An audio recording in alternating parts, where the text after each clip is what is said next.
Hello नमस्कार दोस्तों, कैसे हैं आप सभी लोग। आई होप आप सभी लोग बहुत ही बढ़िया होंगे। तो दोस्तों आज के इस वीडियो में हम लोग बात करेंगे कंप्यूटर फंडामेंटल के ऊपर, जिसमें इंट्रोडक्शन टू कंप्यूटर हमारा टॉपिक है, जिसके अंदर बहुत सारे टॉपिक के बारे में हम लोग बात करेंगे। जैसे कि दोस्तों कंप्यूटर क्या होता है, main part of computer, data क्या होता है, डाटा प्रोसेसिंग क्या होता है, इंफॉर्मेशन यानी कि सूचना क्या होता है, इंस्ट्रक्शन यानी कि आदेश क्या होता है, प्रोग्राम क्या है, सॉफ्टवेयर क्या है, और कंप्यूटर को ऑन ऑफ कैसे किया जाता है, कंप्यूटर का फुल फॉर्म क्या होता है, कंप्यूटर की विशेषताएं क्या होती हैं और कंप्यूटर की लिमिट्स क्या क्या है। साथ ही साथ में दोस्तों कुछ इंपॉर्टेंट गैजेट के बारे में बताई जाएंगी। तो दोस्तों आज के इस वीडियो में इतने सारे पॉइंट को कवर किया जाएगा। तो दोस्तों अगर आप लोग हमारे इस चैनल पर पहली बार आए हैं तो दोस्तों फटाफट से वीडियो को लाइक और हमारे चैनल को सब्सक्राइब कर लीजिए और बेल के नोटिफिकेशन को ऑल पे सेलेक्ट कर लीजिएगा, जिससे कंप्यूटर और कंप्यूटर कोर्स से रिलेटेड वीडियोस का नोटिफिकेशन आप लोगों के पास सबसे पहले पहुंचे। तो दोस्तों आज का जो हमारा टॉपिक है वो है इंट्रोडक्शन टू कंप्यूटर, जिसमें सबसे पहला पॉइंट है main part of desktop computer, यानी कि डेस्कटॉप कंप्यूटर के मेन पार्ट। तो दोस्तों डेस्कटॉप कंप्यूटर का जो सबसे मेन पार्ट है वो है मॉनिटर, जिसमें दोस्तों आप अपने कंप्यूटर में अगर कोई भी काम करते हैं तो उसको देखने के लिए मॉनिटर की आवश्यकता होती है। किसी यूजर द्वारा किए गए कार्य को देखने के लिए मॉनिटर की आवश्यकता पड़ती है। तो दोस्तों मॉनिटर आपको समझ में आ गया होगा। अब दोस्तों उसके बाद जो है वो है स्पीकर। आपको यहाँ पे स्क्रीन पे शो हो रहा होगा, इसको दोस्तों स्पीकर बोलते हैं। यहाँ पे एक स्पीकर यहाँ पे है और दूसरा स्पीकर यहाँ पे आपको दिखाई दे रहा होगा। तो दोस्तों स्पीकर का क्या यूज होता है, आप में से बहुत सारे लोग डेस्कटॉप पर किसी भी वीडियोस को देखते होंगे या फिर उसमें यूट्यूब चलाते होंगे, सोशल मीडिया का यूज़ करते होंगे। तो दोस्तों उसमें वीडियोस में, एनिमेशन में, ग्राफिक्स में साउंड भी होते हैं। तो दोस्तों उसी साउंड को सुनने के लिए हमको स्पीकर की आवश्यकता पड़ती है। तो दोस्तों स्पीकर की आवश्यकता अपने कंप्यूटर में हम किसी भी वीडियोस के साउंड को सुनने के लिए करते हैं। तो दोस्तों आपको यहाँ पे स्क्रीन पे शो हो रहा होगा, यह है कीबोर्ड। मैं दोस्तों आपको बता दूं कीबोर्ड दो तरह के होते हैं, एक नॉर्मल कीबोर्ड और दूसरा मल्टीमीडिया कीबोर्ड। नॉर्मल कीबोर्ड में 104 से लेकर 107 बटन होते हैं और मल्टीमीडिया कीबोर्ड में 110 से लेकर के 115 बटन तक हो सकते हैं। कीबोर्ड का यूज़ क्या है दोस्तों, तो दोस्तों हम अपने कंप्यूटर में जो भी चीज़ों को लिखते हैं, चाहे वह नंबर में है, अल्फ़ाबेट में है या फिर कोई सिंबल है, तो दोस्तों उसको हम कीबोर्ड से ही टाइप करते हैं। इसके बाद आता है दोस्तों माउस। यहाँ पे आपको दोस्तों स्क्रीन पे शो हो रहा होगा, ये है माउस। माउस हमारे डेस्कटॉप कंप्यूटर में बहुत ही आवश्यक पार्ट होता है। ये दोस्तों एक पॉइंटिंग डिवाइस भी होता है। माउस से हम किसी भी फाइल, प्रोग्राम या किसी भी वीडियोस को क्लिक करके हम ओपन करते हैं और यह एक इनपुट डिवाइस होता है। दोस्तों इसके बाद बढ़ते हैं अपने हम मेन डेस्कटॉप कंप्यूटर के पार्ट की तरफ, जो दोस्तों CPU होता है। असल में दोस्तों जो CPU है वो इस CPU कैबिनेट के अंदर होता है। आपको यहाँ पे स्क्रीन पे शो हो रहा होगा, ये एक CPU कैबिनेट है और जो CPU होता है सेंट्रल प्रोसेसिंग यूनिट जिसको बोला जाता है, वो इस CPU कैबिनेट के अंदर पाया जाता है। तो दोस्तों जो भी काम प्रोसेसिंग का होता है वो हमारा CPU करता है। डाटा को इनपुट करते हैं तो उसको रिजल्ट शो होने से पहले बीच में एक प्रक्रिया होती है जिसको प्रोसेसिंग बोलते हैं। तो प्रोसेसिंग इस CPU के जरिए होती है। तो दोस्तों आई होप आपको इतना समझ में आ गया होगा। अब बढ़ते हैं हम इसके डिफिनेशन की तरफ। तो दोस्तों अगर आपसे कहीं पे पूछा जाए कि कंप्यूटर क्या होता है तो आप सिंपल से उसको जवाब दे सकते हैं। कंप्यूटर एक इलेक्ट्रॉनिक मशीन है जो डाटा को स्वीकार यानी कि एक्सेप्ट करके संग्रह मतलब स्टोर करता है तथा दिए गए निर्देशों के अनुसार डाटा को प्रोसेस करके आउटपुट प्रदान करता है। इसके कहने का मतलब है दोस्तों कि कंप्यूटर एक इलेक्ट्रॉनिक मशीन है जो डाटा को स्वीकार करता है और उसे एक्सेप्ट करके स्टोर करता है और बाद में दिए गए निर्देश के अनुसार जो जिस तरह से आप उसको निर्देश देते हैं उसी के अनुसार वो प्रोसेस करके आपको आउटपुट यानी कि रिजल्ट को प्रदान करता है। तो दोस्तों नेक्स्ट पॉइंट है हमारा डाटा क्या होता है। डाटा तथ्यों और सूचनाओं का अव्यवस्थित संकलन, यानी कि ऐसा सूचना जो कि अव्यवस्थित रूप में हो, यानी कि हम बोल सकते हैं कि रॉ फैक्ट को डाटा कहते हैं। अब रॉ फैक्ट आपको पता होगा किसी भी चीज़ का रॉ मटेरियल, जैसे कि एग्जांपल के तौर पे हम समझ सकते हैं अगर आपको मटर पनीर की सब्ज़ी बनाना हो तो उसका रॉ फैक्ट क्या है।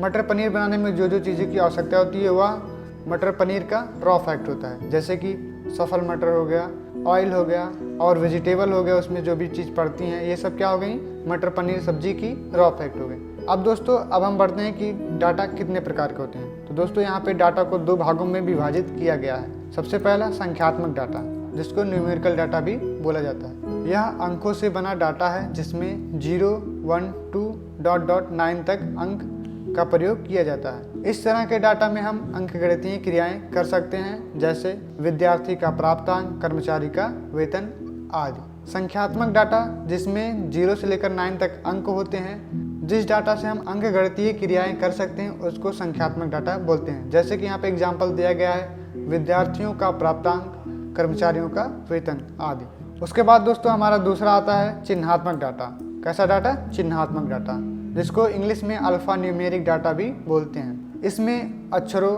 अंकों तथा चिन्हों का प्रयोग किया जाता है। इसमें अंकगणितीय क्रियाएं नहीं की जा सकती, पर इसकी तुलना की जा सकती है। चिन्हात्मक डाटा ऐसा डाटा होता है जिसमें अक्षर भी आ सकते हैं, मतलब अल्फ़ाबेट भी आ सकते हैं, अंक भी आ सकते हैं और सिंबल भी आ सकते हैं, जैसे जिसको आप चिन्ह बोलते हैं। जैसे कि दोस्तों एग्जाम्पल के तौर पे हम यहाँ पे ले सकते हैं ईमेल आईडी, जिसमें अक्षर भी आते हैं, अंक भी आते हैं और सिंबल भी आते हैं। तो दोस्तों आई होप आपको यहाँ तक समझ में आ गया होगा। अब हम आगे बढ़ते हैं। उसके बाद जो हमारा दोस्तों दूसरा पॉइंट आता है वो है डाटा प्रोसेसिंग। डाटा प्रोसेसिंग क्या होता है? डाटा को उपयोगी मतलब यूजफुल बनाने की प्रक्रिया को डाटा प्रोसेसिंग कहते हैं। जो हमारा नेक्स्ट पॉइंट है वो है सूचना मतलब इंफॉर्मेशन।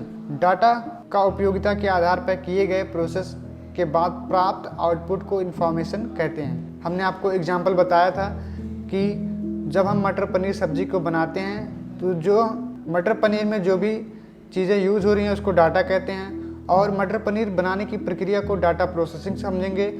और जब हमारा मटर पनीर बन जाता है, जो हमारा मटर पनीर का सब्जी हमको हमारे प्लेट में मिलता है, उसको हम सूचना यानी कि इंफॉर्मेशन के रूप में समझेंगे।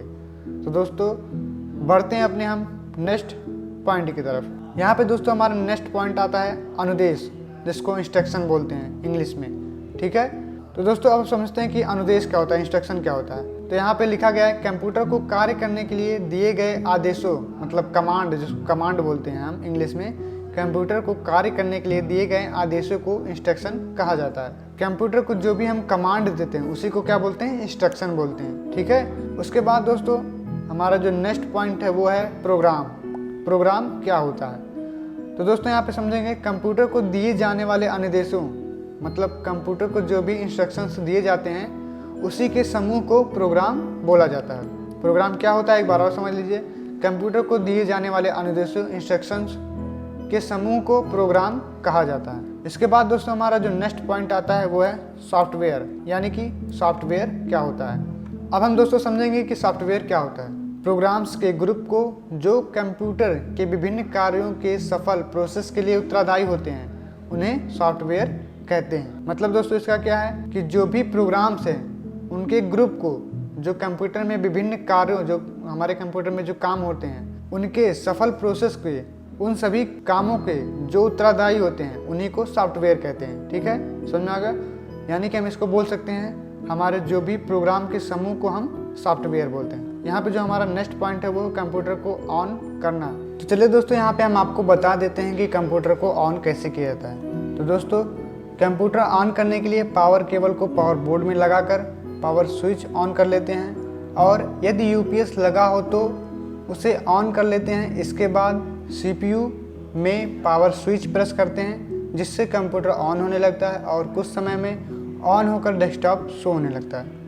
तो दोस्तों यहाँ पे आपको इस तरह से अगर नहीं समझ में आएगा तो दोस्तों हम डिस्क्रिप्शन में अपने वीडियो का लिंक डाल देंगे, वहाँ पे आप जाके देख करके और समझ सकते हैं कि कंप्यूटर को ऑन और ऑफ कैसे किया जाता है। तो चलिए दोस्तों इसके बाद बढ़ते हैं अपने नेक्स्ट पॉइंट के ऊपर। तो यहाँ पे दोस्तों हमने आपको उस वीडियो में ये भी बताया कि कंप्यूटर को ऑफ कैसे किया जाता है, फिर भी हम यहाँ पे आपको बता देते हैं कि कंप्यूटर को ऑफ कैसे किया जाता है। कंप्यूटर बंद करने के लिए स्टार्ट बटन पर क्लिक करते हैं जिससे स्टार्ट मेन्यू ओपन होता है, जिससे शट डाउन या फिर टर्न ऑफ पर क्लिक करने से कंप्यूटर कुछ समय बाद बंद हो जाता है। इसका शॉर्टकट अल्ट प्लस F4 होता है। अगर दोस्तों आपको समझ में नहीं आता है तो अपने आप डायरेक्ट डेस्कटॉप स्क्रीन पे आकर के अल्ट प्लस F4 की को प्रेस करेंगे तो आपका जो शट डाउन का ऑप्शन है वो आपके स्क्रीन पे शो होना स्टार्ट हो जाएगा। अब दोस्तों इसके बाद जो हमारा पॉइंट आता है वो है बूटिंग।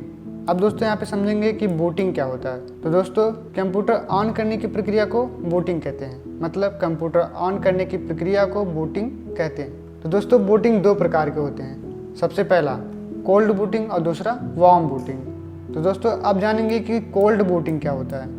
Cold booting. बंद कंप्यूटर को ऑन करना कोल्ड बूटिंग कहलाता है और वार्म बूटिंग, ऑन कंप्यूटर को रिस्टार्ट करना वार्म बूटिंग कहलाता है। तो दोस्तों आई होप आपको इतना समझ में आ गया होगा। अब दोस्तों बढ़ते हैं अपने नेक्स्ट पॉइंट की तरफ। यहाँ पे हमारा नेक्स्ट पॉइंट कंप्यूटर का फुल फॉर्म है, तो चलिए हम इसको समझ लेते हैं। कंप्यूटर का जो स्पेलिंग होता है वो है COMPUTER। C से होता है कॉमन, O से ऑपरेटिंग, M से मशीन, P से पार्टिकुलर, U से यूजफुल, T से technical oblique trade, technical trade दोनों होगा। इसके बाद E से एजुकेशन, R से रिसर्च। तो दोस्तों इसके बाद बढ़ते हैं अपने हम नेक्स्ट पॉइंट की तरफ। अब दोस्तों यहाँ पे हमारा नेक्स्ट पॉइंट है कंप्यूटर की विशेषताएं। तो दोस्तों हमारे कंप्यूटर की जो सबसे पहली विशेषता है वो है गति, यानी कि स्पीड, जिसको इंग्लिश में स्पीड बोला जाता है। कंप्यूटर 1 सेकंड में लाखों गणनाएं कर सकता है। किसी मनुष्य द्वारा पूरे साल में किए जाने वाले कार्य को कंप्यूटर कुछ ही सेकंड में कर सकता है। कंप्यूटर प्रोसेसर के स्पीड को हर्ट्ज, यानी जिसको शॉर्ट फॉर्म में HZ में मापते हैं। मतलब कंप्यूटर प्रोसेसर की स्पीड को किस में मापते हैं? HZ, हर्ट्ज जिसको बोलते हैं। ठीक है, उसके बाद आते हैं वर्तमान समय में कंप्यूटर नैनो सेकंड 10⁻⁹ सेकंड में गणनाएं कर सकता है। ठीक है दोस्तों, वर्तमान समय में कंप्यूटर नैनो सेकंड में 10⁻⁹ सेकंड जिसको बोलते हैं, इतने समय के अंदर कंप्यूटर आज के समय में गणनाएं कर सकता है। अब दोस्तों इसका जो दूसरा पॉइंट है, मतलब कंप्यूटर की विशेषताओं में से जो दूसरा इसका पॉइंट है वो है स्वचालित, ऑटोमेटिक। कंप्यूटर एक स्वचालित मशीन है जिसमें गणना के दौरान मानवीय हस्तक्षेप की संभावना न के बराबर रहती है। हालांकि जिसमें कंप्यूटर को कार्य करने के लिए निर्देश मनुष्य द्वारा ही दिया जाता है, पर एक बार आदेश दिए जाने के बाद वह बिना रुके कार्य कर सकता है। इसके बाद जो हमारा इसका तीसरा पॉइंट है वो है त्रुटि रहित कार्य, एक्यूरेसी जिसको बोलते हैं इंग्लिश में। ठीक है, कंप्यूटर की गणनाएं लगभग त्रुटि रहित, मतलब जिसमें कोई एरर ना हो, त्रुटि रहित होती है। गणना के समय अगर कोई त्रुटि यानी कि एरर पाई भी जाती है तो वह प्रोग्राम या फिर डाटा में मानवीय गलती, मतलब जो हम लोग गलती करते हैं उसको मानवीय गलतियों के कारण होती है। अगर डाटा और प्रोग्राम सही हो तो कंप्यूटर हमेशा सही परिणाम ही देता है। कभी कभी वायरस के कारण भी कंप्यूटर में त्रुटियां आ जाती हैं। तो दोस्तों यहाँ पे आपको समझ में आ गया होगा त्रुटि रहित कार्य मतलब एक्यूरेसी क्या होता है। ये कंप्यूटर की एक सबसे अच्छी विशेषता है कि मतलब इसका जो एक्यूरेसी है बिना गलती के काम करना है। इसके बाद आते हैं हमारा जो चौथा पॉइंट है, जो सबसे लास्ट पॉइंट है, अस्थाई भंडार क्षमता, मतलब परमानेंट स्टोरेज कंप्यूटर की। ठीक है, ये भी एक क्या है, कंप्यूटर की विशेषता है। तो चलिए यहाँ पे इसको समझते हैं। कंप्यूटर में प्रयोग होने वाले मेमोरी डाटा सूचनाओं को अस्थायी रूप से स्टोर करने के लिए प्रयोग किया जाता है। कंप्यूटर में जो मेमोरी यूज होता है, जिससे कंप्यूटर में जो भी इंफॉर्मेशन डाटा हो उसको हम मेमोरी में हमेशा के लिए स्टोर करके रख सके। ठीक है, अब बढ़ते हैं दोस्तों हम नेक्स्ट पॉइंट की तरफ, लिमिटेशन ऑफ कंप्यूटर, जिसमें दोस्तों सबसे पहला पॉइंट निकल के आता है नो सेल्फ माइंड, मतलब बुद्धिहीन जिसको बोलते हैं। ठीक है, क्या बोलते हैं? बुद्धिहीन, इंग्लिश में नो सेल्फ माइंड, जिसमें माइंड ना हो, सोचने की क्षमता ना हो, उसे बुद्धिहीन बोला जाता है। ठीक है, अब समझते हैं इसके बारे में। कंप्यूटर में स्वयं से सोचने और निर्णय लेने की क्षमता नहीं होती है, यह केवल दिए गए कमांड के अनुसार ही कार्य कर सकता है। लिमिटेशन ऑफ कंप्यूटर में जो सबसे पहला पॉइंट है वो है बुद्धिहीन। बुद्धिहीन का मतलब है दोस्तों कि कंप्यूटर को स्वयं से सोचने और निर्णय लेने की क्षमता नहीं होती, इसको जो भी कमांड दिया जाता है हमारे द्वारा वो बस यही काम को करता है। और दूसरा हमारा पॉइंट निकल के आता है खर्चीला, एक्सपेंसिव। कंप्यूटर के हार्डवेयर तथा सॉफ्टवेयर काफ़ी महंगे होते हैं तथा इसमें इन्हें समय समय पर परिवर्तित भी करना पड़ता है, जो काफ़ी खर्चीला होता है। तो दोस्तों यहाँ पे जो कंप्यूटर की सीमाएं हैं, जिसमें जो हमारा सेकंड पॉइंट है वो है खर्चीला। इसमें ये बताया गया है कि कंप्यूटर के हार्डवेयर और सॉफ्टवेयर काफ़ी महंगे होते हैं, जिसमें समय समय पर हमको परिवर्तित करना होता है, जिसमें हमारा काफ़ी खर्चा होता है। तीसरा पॉइंट निकल के आता है दोस्तों वायरस का खतरा। कंप्यूटर में वायरस का खतरा बना होता है, जिससे हमारा डाटा इंफॉर्मेशन दूषित या फिर समाप्त भी हो सकता है, और इससे बचने के लिए दोस्तों हम लोग क्या यूज करते हैं? एंटीवायरस। अब दोस्तों यहाँ पे हमारा जो सबसे लास्ट पॉइंट है वो है विद्युत पर निर्भर, डिपेंड ऑन इलेक्ट्रिसिटी। जो हमारा कंप्यूटर है वो कहीं ना कहीं टोटल विद्युत पर निर्भर है। इलेक्ट्रिसिटी पर निर्भर है। बिना इलेक्ट्रिसिटी के हमारा जो कंप्यूटर है वो चल नहीं सकता। अब बढ़ते अपने नेक्स्ट पॉइंट की तरफ। यहाँ पे दोस्तों हमारा अगला जो पॉइंट है वो है कंप्यूटर के अनुप्रयोग, एप्लीकेशन ऑफ कंप्यूटर, जिसमें कुछ आपको इंपॉर्टेंट पॉइंट्स दिखाई दे रहे होंगे, जैसे कि पहला है डाटा प्रोसेसिंग, दूसरा सूचनाओं का आदान प्रदान, तीसरा शिक्षा, वैज्ञानिक अनुसंधान, रेलवे और वायुयान आरक्षण, बैंक, चिकित्सा, रक्षा, अंतरिक्ष प्रौद्योगिकी, संचार, उद्योग व व्यापार, मनोरंजन, प्रकाशन, प्रशासन। ये सब हमारे दोस्तों कंप्यूटर के अनुप्रयोग हैं। कंप्यूटर मतलब जिस कहाँ पे यूज हो रहा है अधिकतर, उसको यहाँ पे बताया गया है। अब दोस्तों बढ़ते हैं अपने नेक्स्ट पॉइंट की तरफ। हम समझेंगे कि गैजेट क्या होता है। आज के समय हम लोग बहुत सारे गैजेट को यूज भी करते हैं दोस्तों, लेकिन हम लोगों को उतना विस्तार में नहीं पता होता कि गैजेट क्या होता है, आज के समय में कौन कौन से गैजेट यूज हो रहे हैं। ठीक है दोस्तों, यहाँ पे गैजेट का जो डिफिनेशन है उससे समझिएगा। गैजेट एक छोटा उपकरण होता है, जैसे कि एक मशीन जिससे एक विशेष कार्य होता है तथा यह हमारे जीवन को आरामदायक बनाने में हेल्प करता है। स्मार्ट वॉच, दूसरा फिटनेस बैंड, तीसरा गूगल ग्लास, चौथा ड्रोन कैमरा हो गया, उसके बाद कैमरा पेन हो गया। ये सब दोस्तों हमारे गैजेट हैं जो कि बहुत ही छोटे में होते हैं, बहुत ही छोटे साइज में होते हैं और हमारे डेली के लाइफ स्टाइल को दोस्तों बहुत ही आरामदायक बना सकते हैं और बना रहे हैं। ठीक है दोस्तों, और यहाँ पे कुछ इंपॉर्टेंट नोट्स भी आपको दिए गए हैं, यहाँ पे आप लोग इसको भी पढ़ लीजिएगा। जैसे कि भारत में कंप्यूटर का प्रथम प्रयोग 16 अगस्त 1986 को बेंगलोर के प्रधान डाकघर में किया गया था, जबकि भारत का प्रथम पूर्ण कंप्यूटरकृत डाकघर नई दिल्ली है। ठीक है, उसके बाद जो हमारा सेकंड पॉइंट है वो है 2 दिसंबर प्रतिवर्ष विश्व कंप्यूटर साक्षरता दिवस, कंप्यूटर लिटरेसी डे के रूप में मनाया जाता है। इसके बाद जो हमारा सबसे लास्ट पॉइंट है वो है कंप्यूटर की उत्पत्ति किस वर्ड से हुई। तो दोस्तों कंप्यूटर शब्द की उत्पत्ति कंप्यूट शब्द से हुई। तो दोस्तों आपका जो पहला टॉपिक था कंप्यूटर फंडामेंटल के ऊपर, इंट्रोडक्शन टू कंप्यूटर, वो दोस्तों कंप्लीट होता है।